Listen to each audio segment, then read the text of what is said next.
tudo bem? Eu sou o professor Rodolfo Luna, professor de Física.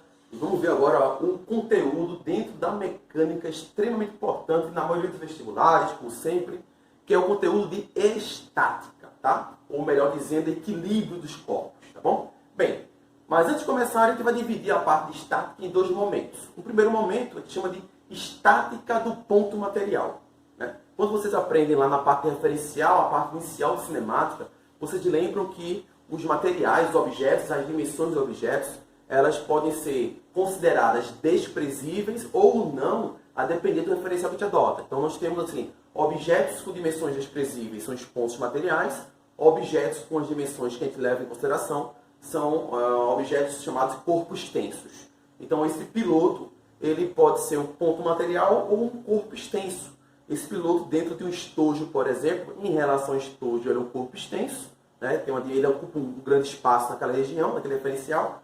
Mas se eu colocar esse piloto, por exemplo, dentro do estádio de futebol, em relação ao estádio de futebol, esse piloto se comporta como um ponto material.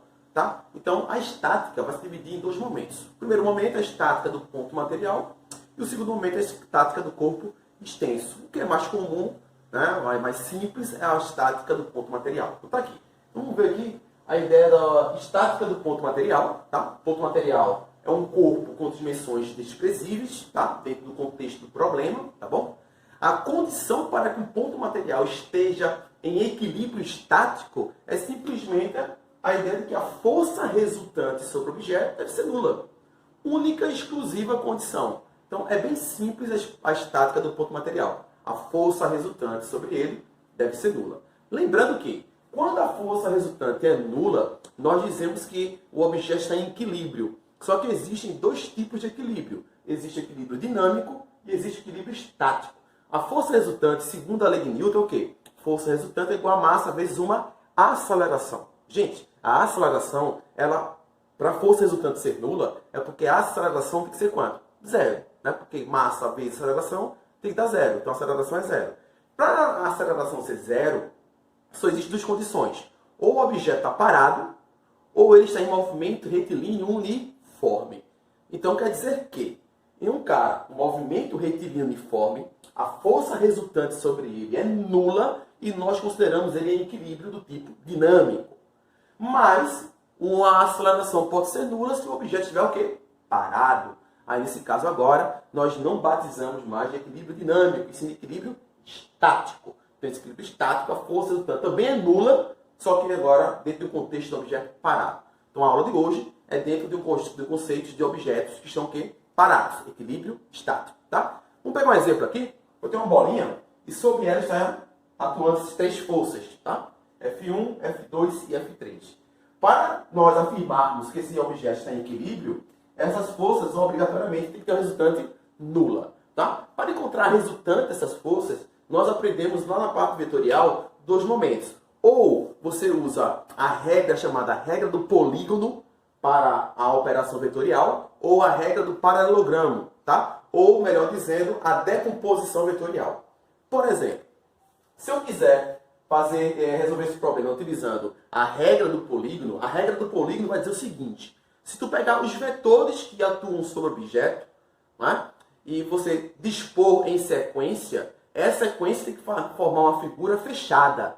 Então, a figura fechada dentro da regra do polígono vai nos dar uma força resultante nula. Por exemplo, vamos pegar esse vetor F1 aqui, tá? Esse vetor F1 está disposto nessa direção, nesse sentido, e o comprimento dele é associado ao seu módulo, né, seu valor. Então, vou desenhar o vetor F1 aqui, tá?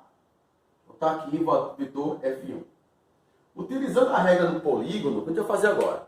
Vou pegar o vetor agora, sei lá, pode ser F2. Vou pegar a origem de F2 e a colocar na ponta do F1 aqui, mantendo a direção, o módulo e o sentido. Vou botar aqui. F2. Tá? F1 está aqui e F2. Continuando, tem o F3 também. Então, eu vou pegar agora a origem de F3 e colocar com a ponta de F2, mantendo sua direção, seu módulo e o seu sentido. Então, se acontecer isso, ou seja, após você colocar os vetores que estão sobre o sistema em sequência, ele fechar a figura, você pode afirmar que a força resultante aqui vai ser nula. Beleza, gente? Tranquilo? Isso aqui é uma forma de resolver o problema de estática utilizando o que chamamos de regra do polígono, tá? Perceba que formou um triângulo retângulo e você pode utilizar o teorema de Pitágoras, aqui nesse caso, com os módulos dos vetores. Tá bom? Bem, uma outra forma de resolver esse problema é pela decomposição. Você percebe que eu tenho dois vetores, um na horizontal e o outro na vertical, e F3 está inclinado.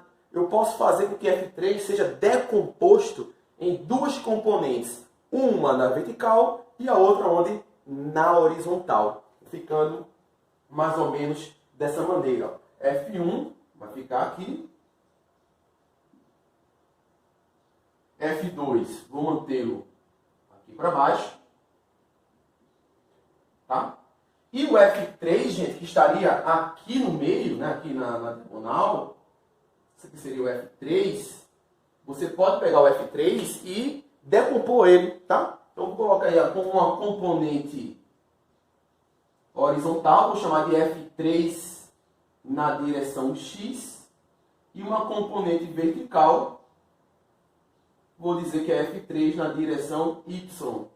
Então, estou resolvendo o mesmo problema utilizando a decomposição vetorial, tá? Nesse caso, para que a resultante aqui seja nula, é que a resultante no eixo horizontal e a resultante no eixo vertical sejam nulas.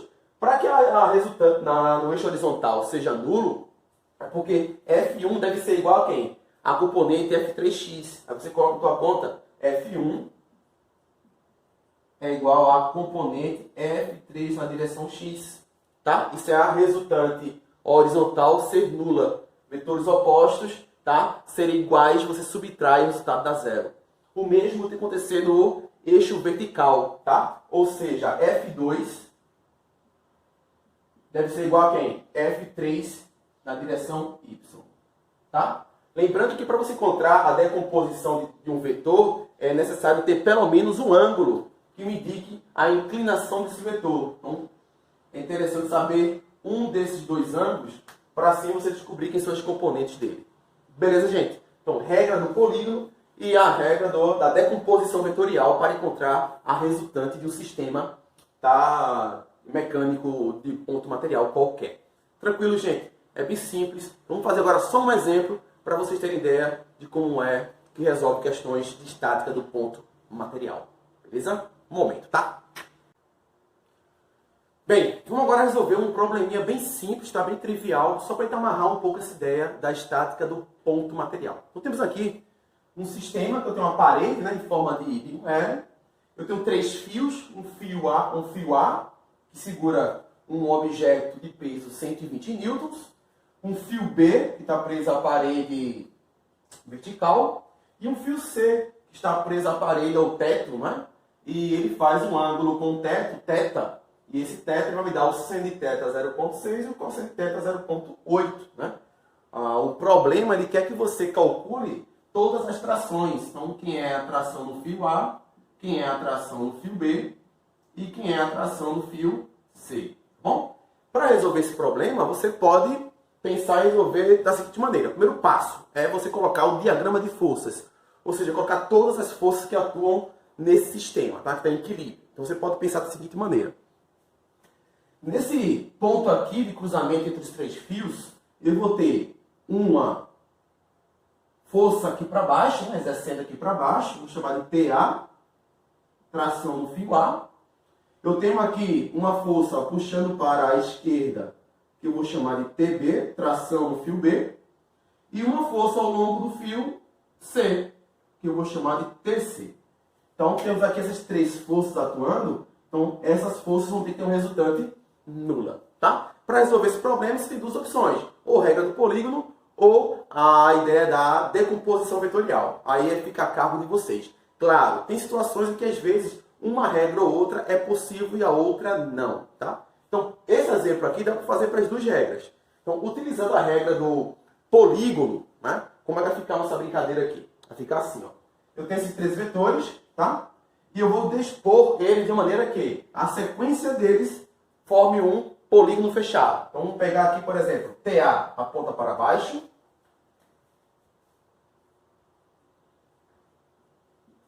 TB aponta para um lado, então a origem TB eu coloco com a ponta do TA. E TC, eu pego a origem TC e coloco a ponta de TB, né? Mantendo sempre a direção móvel dos sentidos vetores. Temos aqui um polígono fechado que formou um triângulo tipo retângulo. Tá? Ok? Bem, gente, se você perceber, θ, que é esse ângulo aqui, que é o ângulo entre TC e a horizontal, θ está aqui, ó. Se você passar aqui uma reta paralela, você vai ver que θ está aqui, ó. Se θ está aqui, ele indica a inclinação de TC. Então você vem aqui, ó, a inclinação de TC é o θ. Então o θ está aqui. Pronto. Ok? Mas o TA, que é a tração para baixo, se confunde com quem? Com o peso do objeto. Então o peso do objeto, ele vai fazer o mesmo papel do TA. Se o peso do objeto é 120, é porque nós já descobrimos que TA é quanto? 120 newtons. Já descobrimos uma força. Então dessas três forças aqui, nós já descobrimos TA. Ele é 120. Para saber quem é TB e quem é TC, você pode tentar utilizar aqui as regras de seno e cosseno em um triângulo retângulo, né? Por exemplo, quem é o seno de θ? O seno de θ vai ser o cateto oposto, que é o TA, sobre a hipotenusa, que é quem? TC. Então quer dizer que, se eu faço meio pelos extremos, quem é TC? TC vai ser o TA dividido pelo seno de θ. Eu já descubro quem é TC. Porque TA eu sei, quem é TA? 120. E quem é o seno de θ? 0,6. Beleza, gente? 120 sobre 0,6. 120 sobre 0,6 é a mesma coisa que 1.200 sobre 6. Então vamos ter uma tração em TC de quanto? De 200 newtons. Já descobrimos TC. Para encontrar TB, você pode usar Pitágoras, tá? Ou usar a função cosseno. O que é o cosseno de θ? É o cateto adjacente, que é o TB, sobre a hipotenusa, que é TC. Então quer dizer que TB, se eu faço aqui meio pelos extremos, TC é TC vezes o cosseno. Só que nós sabemos quem é TC. Quem é TC? 200. E o cosseno de θ foi dado, 0,8. Então quem é TB? TB vai ser 160 newtons. Pronto. Encontramos as três trações nesse fio, utilizando a regra do polígono para resolver o problema. Beleza, gente? Tranquilo? Outra forma de resolver é você fazer o quê? A decomposição vetorial. Então você decompõe TC na componente X e na componente Q? Y. A componente X você iguala com TB e a componente Y você iguala com TA. Sabendo TA, você faz um sistema e encontra novamente as outras trações. Beleza, gente? Então aí, estática do ponto material. Gostou? Deixa teu like, deixa teu comentário e aguarde, que o próximo vídeo vai ser a estática do corpo extenso, que é uns detalhes a mais. Beleza? Até a próxima. Bons estudos. Tchau!